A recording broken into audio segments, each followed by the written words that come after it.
आलोचना केवल विरोध या समर्थन न होकर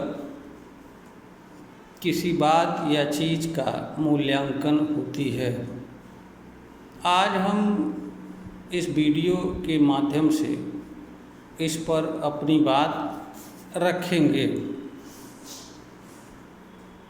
आलोचना में किसी बात या चीज़ का गुण को देखा जाता है, उसके दोषों का देखा जाता है और गुण एवं दोष के आधार पर आलोचना की जाने वाली बात या चीज़ का मूल्यांकन किया जाता है और मूल्यांकन के माध्यम से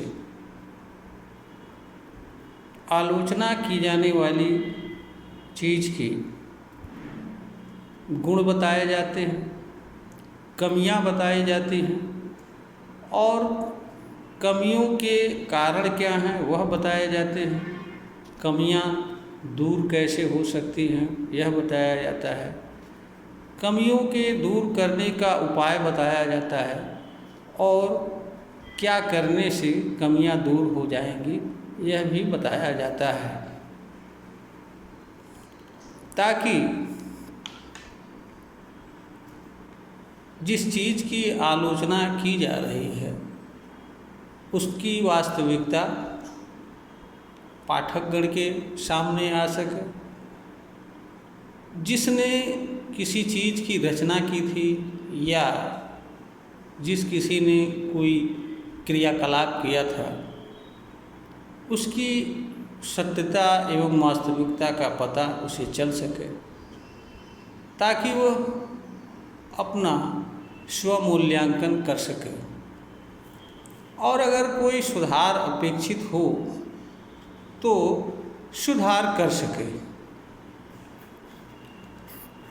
किसी चीज़ का कुतर्क करना या विरोध करना यह आलोचना नहीं होती है, अथवा किसी चीज़ का समर्थन कर देना कि यह अच्छी है, यह भी आलोचना नहीं होती है। इसका कारण यह है कि कोई भी ऐसी चीज़ नहीं होती है जिसमें कोई न कोई कमी हो और कोई न कोई अच्छाई हो।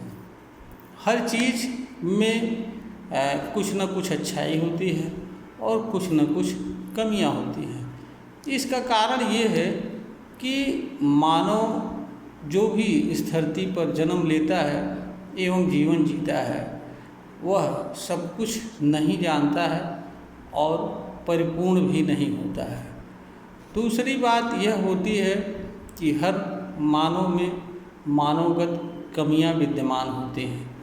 मनुष्य सब कुछ जानता भी नहीं है, तो मनुष्य किसी भी चीज़ की रचना करता है या जो भी कार्य करता है उसके अज्ञान या उसके मानवीय कमजोरी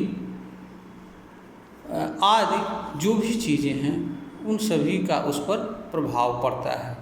इस कारण से मानवीय रचनाओं में अच्छाइयों के साथ साथ कुछ दोष भी दृष्टिगत रहते हैं। दूसरी बात यह भी है कि जो भी रचनाएं की जाती हैं या जो भी क्रियाकलाप किए जाते हैं उनका तत्कालीन परिस्थिति, समाज, वातावरण, आवश्यकता, नियम, विधि एवं व्यवस्था का भी प्रभाव पड़ता है। यह चीज़ें भी आलोचना में देखी जानी होती हैं।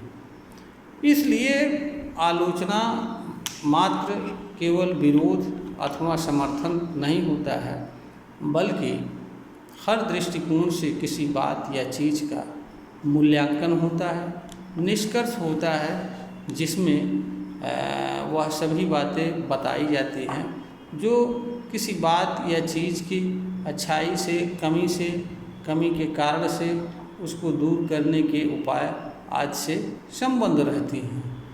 आलोचना का उद्देश्य लोगों के सामने किसी बात या चीज़ की अच्छाइयों को कमियों को लाना होता है, ताकि लोग सच क्या है यह जान सकें, समझ सकें, निर्णय ले सकें।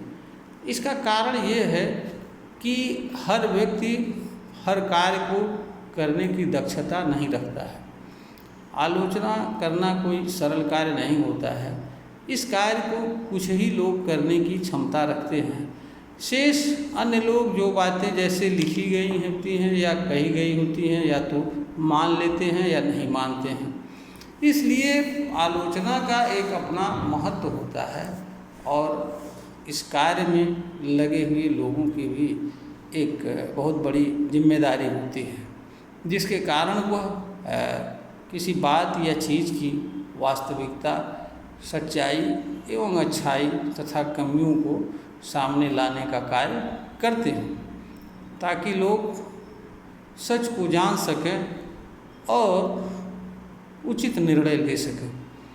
यह वीडियो ज्ञानवर्धन हेतु बनाई गई है।